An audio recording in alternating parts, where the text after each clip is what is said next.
Si Director Miramel Garcia Laksa nga po ang bisita natin. Welcome to the studio, Director Miramel Garcia. Magandang umaga, ma'am. Laksa. May Yes, laksa sa dulo. laksa. Baka magalit yung mister. Magandang umaga Good po. morning, Sir Alvin, and of course kay Jet. Yes, good Isang morning po, maganda at Director. mapayapang umaga sa Yan. atin. Maraming salamat. Hindi po nyo na itatanong, si Director Miramel ay isang registered social worker at siya rin po ay merong Masters in Public Administration. Siya po yung tumatayong Director and National Program Manager ng Peace and Development Buong bansa, mapayapa. That's the slogan. Yes. Buong bansa, Mapayapa. Program. Program. Tell us something more about that program, Director. Yes, Sir Alvin. Ang Peace and Development Buong Bansa Mapayapa Program or PDBBM program ay I believe hindi masyadong familiar ang karamihan dito. Actually, nung nag-guest si Yusek Tanusay, Yes po. nabanggit ba niya yung programa ngayon? Parang hindi ko maalala. Nabanggit niya po pero hapyaw lang kasi more of interventions and services po kasi noong programa. Nakadalawa na si Alan Yes. sa At amin. malamang kabuuan ng Peace and Development Correct. ang kanya nabanggit. But this is specific, sir. Kasi nga po, ito yung ating inisyatiba sa DSWD sa larangan po ng peace building at naglalayon ito na itaguyod ang isang inklusibo, sustainable at community-driven na kapayapaan. Why is peace building important? Marami nagtataka, bakit ba importante yung peace building? Wala naman kaming pakialam dyan. Nagmamalengke kami everyday, maayos naman dito, nakaka-supermarket kami, nakakasakay kami tricycle jeep. So why is that peace building important? Kasi naniniwala kami, especially sa Peace and Development Buong Bansa Mapayapa ng DSWD, Sir Alvin, kung walang kapayapaan, walang progreso, walang development sa atin. Diba? Baliwala ang lahat ng ating mga infrastructures, programs, 'di ba? Kung magulo. Yeah. 'Di ba? Mawawala din kasi lahat 'yan eh. If we would recall in the previous years, 'di ba? Ang daming infrastructures that we established kasi previously I'm an early childhood development program expert ng DSWD. Wala ka dito sa programa ito dati? Wala po ako dati. So what we did there is we built daycare centers. Okay. Pero ang nangyayari, after building the daycare center, pasasabugin yung area, wala na naman sila. So, di ba? So, how can we attain a progressive life kung talagang walang kapayapaan? So ang focus ng trabaho ninyo, Director, doon sa mga may kaguluhan, may areas na may Yes po. kaguluhan at may insurgency. Yes. Or nagre-rebelde. Opo. Okay. Ano mga areas na ito? Actually, when the program started po last year, just last 2024, ang naging pilot areas natin are Region 9, Region 10, Region 9 is... Zamboanga. Region 10, Cagayan de Oro. Okay. And then Region 12, Coronadal. Okay.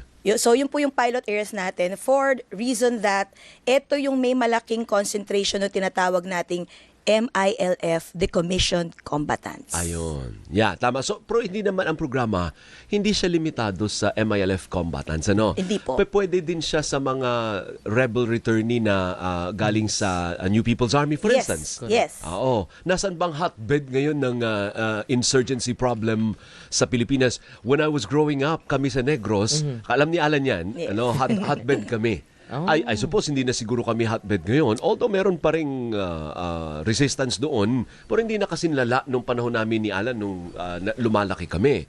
So meron din, kasali din sa programa. Yes, kasama rin. Kaya nga po doon sa ating expansion ngayon, kasama ang Region 3, Region 4, and of course, Region 6 and NIR. So kasali nga kami. Ay, oo nga pala, NIR na nga NIR, pala kami. yes. Anong region kami nun? Noon 6 kayo. Hindi, yung number. Anong number namin? Dapat may number, di ba? 1, 2 hanggang... Alone po. Ang tawag kasi sa kanila like kagaya ni NCR, wala naman pong number. Region NCR. So wala talaga kami sila. number. Wala po. NIR po kayo. Region Akala ko NIR. parang 6A. Kami. Ay, hindi po, hindi po. wala. Basta Oo. separate talaga siya. NIR talaga Yes. siya. Negros Island Region. Yes. Mamimiss namin yung mga mga taga Iloilo, Yeah. taga Panay. Opo. So ibang region na po kami. Sige, so far ano na po yung na-accomplish natin kasi relatively baby pa ito, bata pa ang Yes, programa. opo. Pero may pagmamalaki na po. Yun ang i-discuss ni Director Miramel sa atin. Although baby pa siya, Sir Alvin, DSWD is not new with the Peace and Development Program even years back. Meron na. Meron nga tayong tinatawag na at year 2000 peace agreement. Di ba? 2000 pala, meron yes, na. meron ng ganyan. Pero even way back, meron na talaga siya. Okay. Kasi nga, yun nga po, kaya ang nangyayari ngayon with the pag-usbong ng Peace and Development Buong Bansa Mapayapa program, tinutukan po natin sila ngayon. Kaya nga sabi ko nga kanina kay Jet nung nagkukwentuhan kami, pabalik ang aming trabaho. Why? Kasi during that time, yung binibigyan natin ng assistance, hindi naman po natin sila minomonitor eh. Kung anong pag nangyari. natulungan, tapos na. Tapos na. Bye-bye. Di ba? Pero that's a good thing. When Secretary Rex came in the department, sabi niya, actually kay Yusek Alan niya sinabi, tutukan nyo yung ating mga former rebels, yung ating mga decommissioned combatants for the reason that ensure nyong hindi na sila babalik Correct. Tama. sa armed groups. Which makes sense. Yes. Which makes sense. Ano po? Kasi pag may nakita pa rin silang injustice o kawalan ng tulong from the government, chances are, babalik sila sa dati nilang gawi. Yes. Iniho ba? Opo. So, give me a specific example. Ano bang nakukuha ng isang rebel returnee o dating combatant sa ganyang programa? Anong tulong na ibinibigay natin sa kanila at sa kanilang pamilya? Siyempre, unang-una sa lahat, Sir Alvin, at ito rin ang forte ni DSWD, binibigyan po natin sila ng seed capital fund para makapag-start ng kanilang sariling maliit na negosyo. A livelihood. Yes. So, seed capital fund to start that. And of course, meron din po tayong cash for work. Okay. Ang kagandahan ng ating cash for work, Sir Alvin, for cases na yung mga pamana areas, if you are familiar with the pamana, yung payapa at masaganang pamayanan, these pamana areas kasi, mga sub-projects yan, infrastructure. So, ang mangyayari, sir, para meron din silang kita, sila yung magtatrabaho doon. So, for the 30 working days, pagpapaguran nila yan, at syempre yung ating minimum regional wage rate ang kanila, ang ibabayad po sa kanila. And then of course, meron ding mga educational assistance kung kinakailangan din po. Okay. So, pro-sustain po yan. Sabi mo kasi 1 month, di ba? But there are 12 months in a year. So, paano nasusustain na tuloy-tuloy? Hindi, wala siyang patla, walang gap. Oh. Kaya po pinaigting ng Peace and Development Buong Bansa Mapayapa yung ating interagency coordination. So kapag kailangan na po, based sa assessment ng social worker, kasi po ngayon may tinalaga tayong 1 social worker to 100 former rebels or decommissioned combatants. So yun po, ire-refer na sila sa mga concerned government agencies natin like DOLE, DTI, TESDA, kung kinakailangan pa ng further skills training at mampuhunan. Okay. Ganyan po. Jet? Bukod po doon, Mike.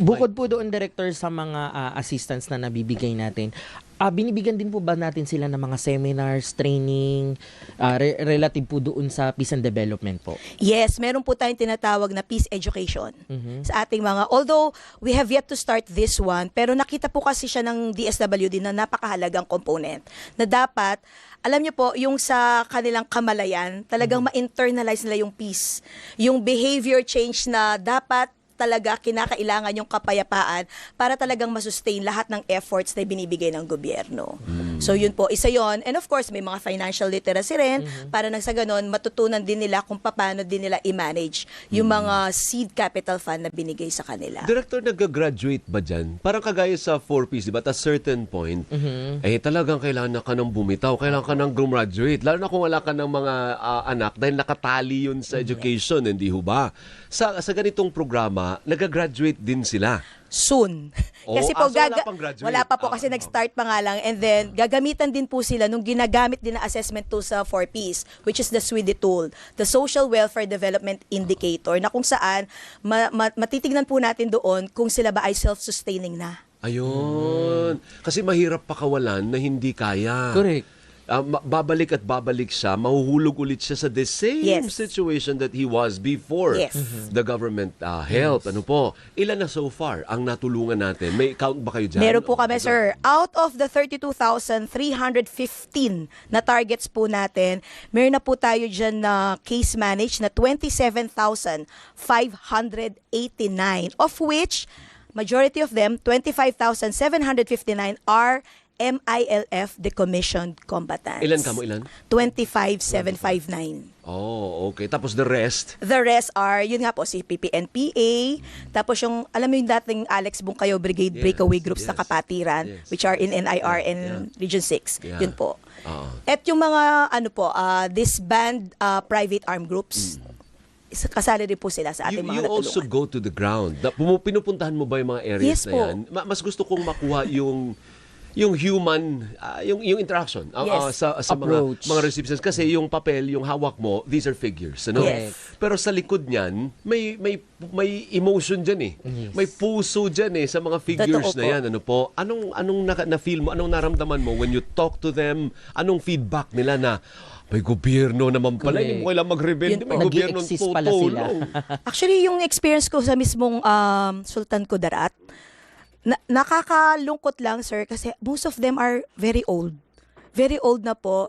And then when I handed the Seed Capital Fund, naiyak po yung isang bene. Oo. Sabi niya, ma'am, matagal na po namin hinihintay ito sa gobyerno. Maraming salamat po. Sabi niya ganun. Parang sabi, kung ako, parang, ay, ganun po ba? Parang, late na ba ako? Parang ganun, late na ba ang gobyerno sa inyo? Pero hindi, they are still very thankful na talagang hindi sila, yun po yung term niya, hindi kami nakalimutan ng gobyerno. At totoo pala yung sinasabi niya na once, yun nga, bumalik kami sa gobyerno, meron talaga kaming matatanggap na tulong mula sa gobyerno. And it's not even a big amount. It's not. How much? How much is that amount? Yung binigay ko po sa kanya, it's only 25,000. 25,000. Kumpara mo sa ninanakaw ng mga kontraktor at ng mga mambabata sa gobyerno, ang liit. Ano? Correct. Pero ito, ang impact, napakatindi, ramdam ng tao. Yes. Yung malis lang akong konti, kaya nga maganda yung suggestion ni, yung kapatid mismo ni Secretary, si Sherwin. Sherwin. Ang suggestion niya, tulungan na kaagad yung mga tsuper. Tingnan mo yan, ang laki niya, no? Magkano? 21? 21. Ang mamang tsuper, ang magkano lang kinikita, 16 oras sa kalsada, Yun na nga. langhap niya lahat ng polusyon. Totoo. Ang mahal ng gas. Ang kikitain niya 300. Papayag ka ba? Nasa kalsada ka ng 16 oras, ang kita mo 300. 300 lang. Eh magkano minimum dito sa Metro Manila? 700. Oh. 'Di ba? So ang sinasabi, ang suggestion ni Gatchalian, ibigyan mo na from the President's Contingency Fund para maramdaman. Ang purpose nun, maramdaman Yes. ng lahat ng mga nakararanas ng hirap na may gobyerno. Correct. Tama Yun yan, ang sir. essence Yes, nun. tama yan, sir. Actually, madagdag ko lang nakita rin po yan ngayon ng ating gobyerno, particularly ang Malacanang. Kaya po nung kamakailan, pinatawag po kami ni Secretary Rex. Kasi po ang nangyari, ang instruction niya ngayon, talagang, yun nga, hindi na lang siya one time yung ibibigay mo. Parang tignan mo kung paano pa natin sila matutulungan na magiging sustainable talaga until such time na, yun nga, kaya na nila. Oh. Correct. Kasi kawawa kawawa. Yes. Anyway, Director, paano nyo naman dinidil yung cultural and religious aspect? Sabi mo kanina, bulto nito, Muslim. Yes. Yes po. Siyempre, aminin na natin, magkaiba Magkaiba yung way of Paniniwala. thinking, Correct. magkaiba yung kostumbre, magkaiba yung, meron talagang pagkakaiba. Totoo po. How do you deal with that? Actually, Sir Alvin, yung ating mga case managers, majority of them are also Muslims. Ah. And they live in the area. Para alam nyo po, alam din nila yung ugali, di ba? So, hindi na masyadong mag-a-adjust talaga as much as possible. Kasi talagang mahirap pag ganun. But, of course, we are in close coordination kasi may mga focal person din. Yung ating mga, kagaya ng mga MILF, may mga focal person din po sila. Directly sa kanila kami nag-co-coordinate. At kapag may mga times na medyo mainit, so hindi na muna po talaga tayo pupunta sa area para din protection ng ating mga case managers, case workers. So, pwede din, may mga pagkakataon na Medyo may tension. threat. May Opo. tension. Opo. So, safety first. Yes, of course. Oo. Tapos pasok muna siguro yung authorities. Opo. Yung, to solve the situation, Opo, may mga ganun politicians po. and military Yes. and police para maayos. Once na mag-peaceful na, Okay na. pasok kayo. Yes. Okay. Paano yung sa iba sa naman sa mga ibang rebelding grupo, yung culture of violence? Kasi nasanay sila doon, Oo. merong kulturang gano'n na hindi natin ma-solve ito, kayang isolve ito ng baril. Yes. Totoo po. Ang nagsosolve ng problema nila, baril, aklas. Violent. How do you deal with that? Actually, yung pagiging patient mo na lang talaga bilang case worker, yung mahinahon ng pakikipagsalita. Kasi baka mag-trigger sa kanila kahit yung salitang bibitawan namin, medyo careful din po kami. Kasi pag magkamali lang po kami, baka matrigger siya. So talagang very careful yung ating mga case workers. Pero yung mga armas po, di ba may ganyang programa na hindi tayo pwedeng mag-usap kung may baril ka? Kasi matitreaten yung mga social workers Yes. natin pag may hawak kang armas. Paano ba yan? How does it start? Paano nyo, di ba, did you say 27,000? Yes bang po, salita? 27,589. Naalala ko yung figure, ano? Paano nagsimula ang pagiging recipient ng 27,000 na yan? Siyempre may kondisyones. Tutulungan kita, pero may kondisyon naman tayo. Hindi Yes. naman pwedeng tulungan kita, the next day, mamamaril ka, o the Yes. next day, aakyat ka sa bundok, o Babalik sa magpuporma ka dating ng gawin. army. Yes. Hindi pwedeng ganun. Opo. Yes. Oh, so Doon how po did- how pumasok does it start? yung OPAPRU, Office of the Presidential Advisor on Peace, Reconciliation, and Unity. Na si Tanusay. Si Tanusay ba yun? Si Sec Galvez. Iba naman pala yun. Okay. Yes. Akala ko si Tanusay din yung advisor. Hindi po. DSWD siya. Okay. Opo. Sige, So, talk about the... Yes, so through OPAPRU po kasi, si OPAPRU, siya po kasi yung merong channel sa mga iba't ibang peace tables.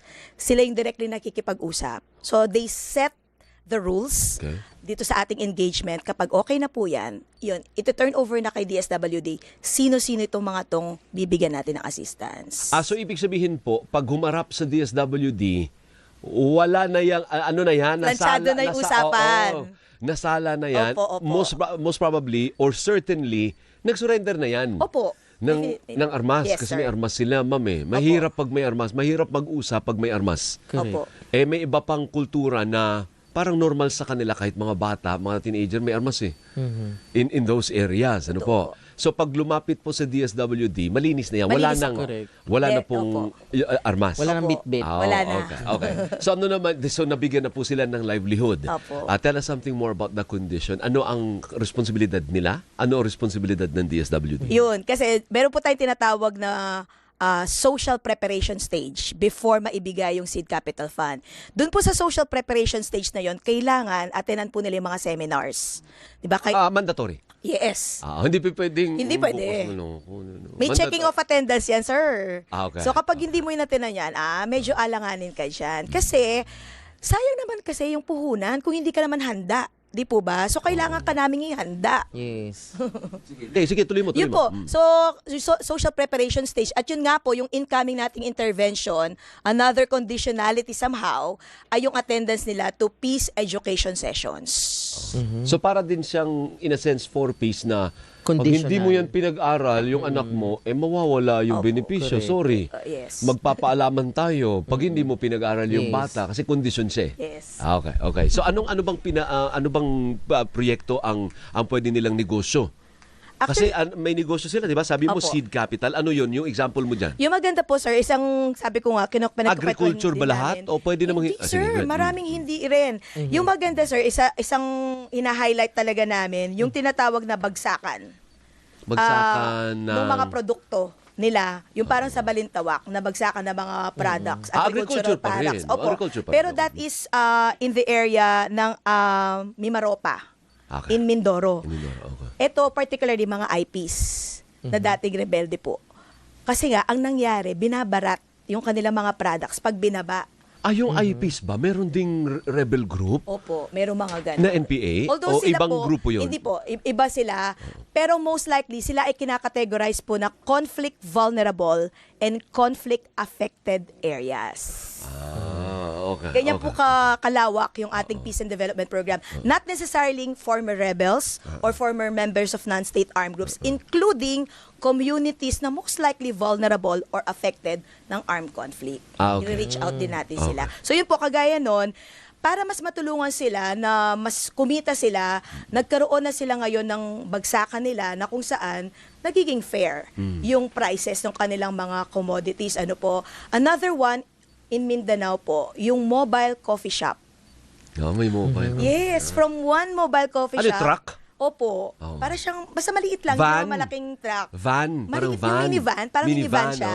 Tapos ikot siya ng ikot. Opo, umiikot lang siya. Uy, Mobile masarap talaga. yung kape, Masarap ang kape doon. May Anong mga lugar yan? branches na siya. Anong Sa, lugar yan? I don't know specifically in Region 12, but it's in Region 12. Mindanao. Opo. So masarap opo. din yung kape ng Mindanao. Ay, oo naman, sir. Siyempre, nasanay tayo sa Batangas. Sarap yung kapeng Masarap Barako. talaga. Sa amin, masarap Oo. talaga. Although masarap din sa amin sa Negros. Masarap din yung kayo sinasala sa katsa. Masarap. Oo. okay. So yan, siguro may sariling flavor din yung kape Opo, doon. meron din sila. At Okay. medyo matapang talaga siya. Oo. So ngayon, sir, from one mobile na coffee, Business. Yes. Oo. Medyo nag-expand na rin po siya ng Wow. another. Pero hindi lang siya yun. Opo, yung grupo po association sila. yun. Grupo How do you po call sila. them? Association? Cooperative? Pamana Livelihood Program Association. Hindi ba sila pwede mag-convert sa cooperative? Di ba Pwede may mga po, eventually. Yan cooperatives? po yung kanilang patutunguhan after 5 years. Kasi may 5-year sustainability plan ng ating CDA. yung ating seed capital. Hindi yung cooperative Opo, development. yung livelihood Kasi program magre-register. associations. Opo. So after 5 years, hopefully, yun nga, maging cooperative na po sila. Okay. Ngayon, doon sa may BARM, no? May Meron po. BRM. Although yung barn po natin, Sir Alvin, they are being catered by Region 9, 10, and 12. Ano ibig sabihin? Ibang Yung staff po natin, hindi staff ng BARM. yeah. Kasi ang BARM may sarili din kasing DSWD. Yes po, Ministry of Ministry Social of Services. Social Services. MSSD. Oo. Pero hindi yun ang nag-handle. Hindi po. Tayo pa National din. government na nag-handle. No, I was wondering, ano ang patok doon na pa-livelihood sa mga kapatid nating Muslim? Meron po, syempre, sanay sila sa mga ukay-ukay. May mga ganun po sila. Ukay-ukay. Pero yung ukay-ukay nila, sir, nag-level up siya. Hindi lang mga damit ang binebenta niya. Ano na po? Meron ng rice retailing, Wow. and milling business, yung kanilang ukay-ukay.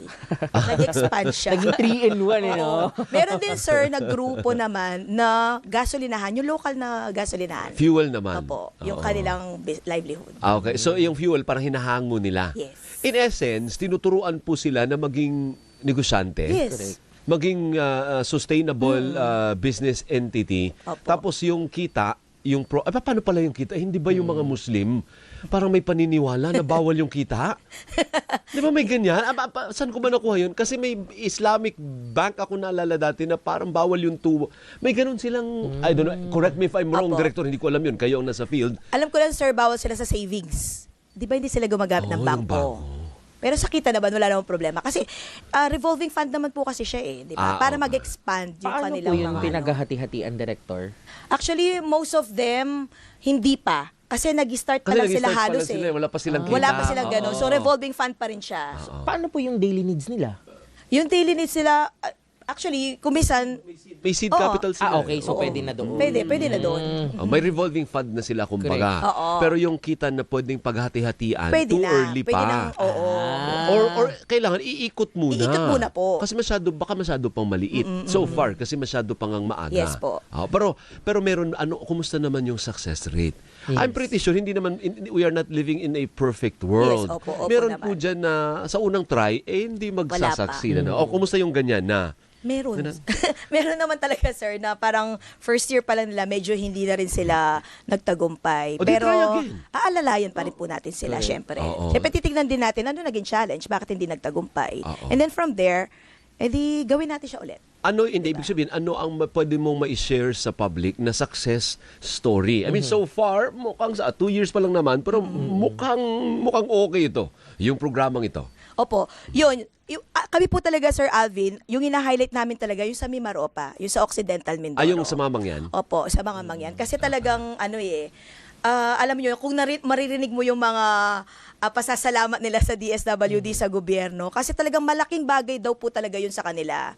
Imagine that, di ba? Hindi na tinitipid ngayon yung produkto nila. Correct. Kumbaga, kung Hindi ano na yung... binabarat eh. Yes, hindi na nababarat. So talagang kumikita na rin talaga sila. Yes. At the more na, mas nagiging productive sila. Yes. Kasi nga, syempre, kumikita na ako di ba? Hindi na, kumbaga, basta-basta na lang yung aking produkto. Tsaka yung binanggit nyo na nagbabranch out na ng mga coffee, syempre, coffee shop. Malaking bagay yun, Oo, the moment na mag-branch out ka, ibig sabihin, may something doon Correct. na Yes, maganda. opo, totoo. Kaya siya dumadami.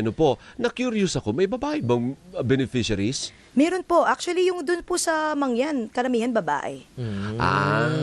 Okay. Ay, dun sa... Pero dun sa mga Muslim areas, majority of them are lalaki. Lalaki. Oo. At okay naman yung feedback ng mga pamilya nila na ngayon, kasi maghanap sila ng pagkakakitaan. correct. Ngayon meron ng Meron pagkakakitaan. na. Proud nga daw po sila Di nila ma-imagine na kaya pa nila lang humawak ng ganong negosyo. Nalalago. Okay. In terms of financial literacy, Opo. remember po, pag kumita na po tayo, hindi po ibig sabihin yun na po yun. We have to be taught financial literacy. Ang pera po, madali pong mawala po yan. Lalo na po pag hindi po natin na-manage ng maayos. Pwede pa pong pagmulan ng away at kaso. In terms of financial literacy, how do you teach them? Yes, yung mga basic accounting po, natuturuan talaga sila. Plus, hindi rin po kasi sila binibitawan ng ating mga project development officer eh. Talagang nakaalalay all throughout. Kasi ini-ensure talaga na everything talagang recorded yan, di ba? Expenses, magkano yung pumasok. So talagang inaayos talaga nila Transparent, yan. Yes, no? very transparent po talaga sila dyan. Okay. Kasi yun lang yung importante, di ba, Sir Alvin, the basic accounting Yeah, na malaman importante, nila, yung importante. ins and outs ng mga... Lalo na, Director, pag lumaki yung pera. Opo, Yes. opo. Oo. Totoo. Diba? Hindi siya pwede na ganun-ganun lang yung Yes. skill. Dapat mag-upskill. Yep. Ayan, dapat pala may programa kayo na upskilling. pwede. Correct. Oo, yung Opo. accounting skills, Yes. no? At saka yung management skills. Yes. Kasi yung iba sa kanila dyan will be given responsibilities. Yep. No? Pero hindi din po hinahayaan natin na hawak nila yung pera. Kaya nga po may bank account sila eh. Mm-mm. Eh, sino may hawak ng pera? Siyempre, yung sa bangko lang siya, siyempre, yung Hindi, pero recording may, niya. may signatory yun. Opo, kung sinong may access. yung president ng Livelihood Association and the treasurer, siyempre. Okay. Sige. So we have 5 minutes left. Hayaan natin si Director magsabi sa atin na moving forward, ano yung mga upcoming projects for this program. Kasi kung pag naging successful po ito in the next years, makatutulong din po ito sa nation building. Yes. Yun ang Tama yun ang po. pinaka-goal nation building. Go ahead.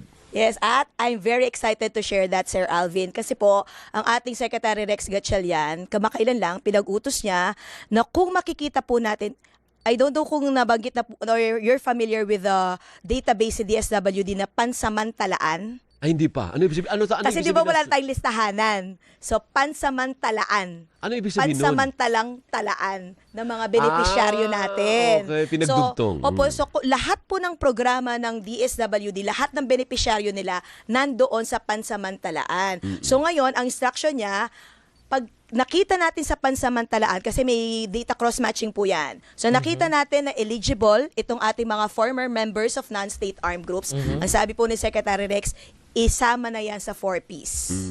Okay. Not only that, at kung eligible din sila sa walang gutom, then isama rin sila sa walang gutom and the Lawa at Binhi program. Para nang sa ganun, talagang makita po talaga natin, masubaybayan yung kanilang paglago. Meaning, hindi lang pala limited sa isang programa lang, pwede ka maging beneficiary. Yes. Yan ang gusto mo sabihin, di ba? Opo. Pwede na, kung eligible ka dyan, o di, isali ka rin. Yes. Para mas dumami pa yung Opo. benepisyo mo. Parang ganun. Yes, kasi po yun yung tinatawag naming internal convergence sa DSWD. Meaning, pag nakita natin, ano dun sa mga programa natin within DSWD, ang posible naman palang ma-avail din nila. Oo. Why not? Oo. 'Di ba? So, kung eligible naman, then go. So, yun po, ngayon, yung tatlong yon na major programs natin, ang isa sa nakikita nating pandagdag na assistance dito sa ating mga former members of non-state armed groups. Yun na po yung term niya. Former members of non-state armed groups. Non-state armed groups. Anong Yes. pinalitan niya? Anong dating term? Insurgent returnees. Okay. So wala or rebel na. returnees. Wala na parang yung mga ganun. rebel returnees. Wala na po Kaya yun. naku, mahirap tandaan yung mga bata na nag-aaral. FMN SAGS. FMN SAGS. FMN SAGS. Oo, nila. ang mga journalists dyan. Ako, ang mga bagong journalist, ang mga Correct, nag-aaral, correct, meron na correct. namang bagong term. Oo, para maging politically correct Correct. po kayo. Opo. Oh, okay. Ayun, last, dun sa budget, do we have enough budget for them to also join those programs? At kailan magsisimula? Nakasali din sila dapat sa ibang programa ng gobyerno. Actually, this year, sir. This year po yung structure na yon na hopefully maisama na sila sa mga other DSWD programs po natin na makikita talagang eligible naman po sila. Ano po? Of course, other than the budget na nakalaan talaga sa peace and development na majority of that is pamana na ang nag-oversee po talaga is the OPAPRO. Yun, yung other programs pa rin ni DSWD. Of course, AIX is still there. Yeah, Talaga correct. nag-assist pa rin naman po sila kapag kailangan naman po talaga. Kaya nga po, yun ang kahalagahan na meron po tayong mga case managers na nakatutok talaga sa kanila. Kasi 1:100 ang ratio Ay, natin. ang dami. Opo. Hindi ba pwedeng dagdagan ng case manager? Actually, dadagdagan na po this year yung ating mga case managers. Parang sobrang dami ng 100. Opo. Sa ngayon, Baka naman pwedeng 1:20. Draining po. No? sana, Sana sir. mag-hire kayo. Pero One alam is mo to- naman, sir, yung mga items natin sa gobyerno, limited lang din naman po. Kaya, Actually, yung Bill, 1:20, marami pa po yun. Tapos iba-ibang cases naman Yes. po. Kesa naman ito 1:100. Ayun Sobrang nga rin dami po. naman ng 100. actually, very Hindi. ideal 1:20. Talagang that's closely ideal. monitored. Pero you need to hire a lot. A lot. Correct. Imagine 32,000 ang targets namin. Workers, di ba? Yeah. Although kahit hindi na siguro muna 1:20, kahit 1:50, 1:50. kalahati na muna. Pwede naman Para po. mabawasan yung Masyadong- caseload. Oo, Pero masyado. madadagdagan naman po sila this year. Okay, Yun. good. Ayan. Anything else that you would like to add before we say goodbye to you, Director? Siguro po yun lang, gusto lang nating ipaalam sa ating mga nakikinig, sa ating mga nanonood.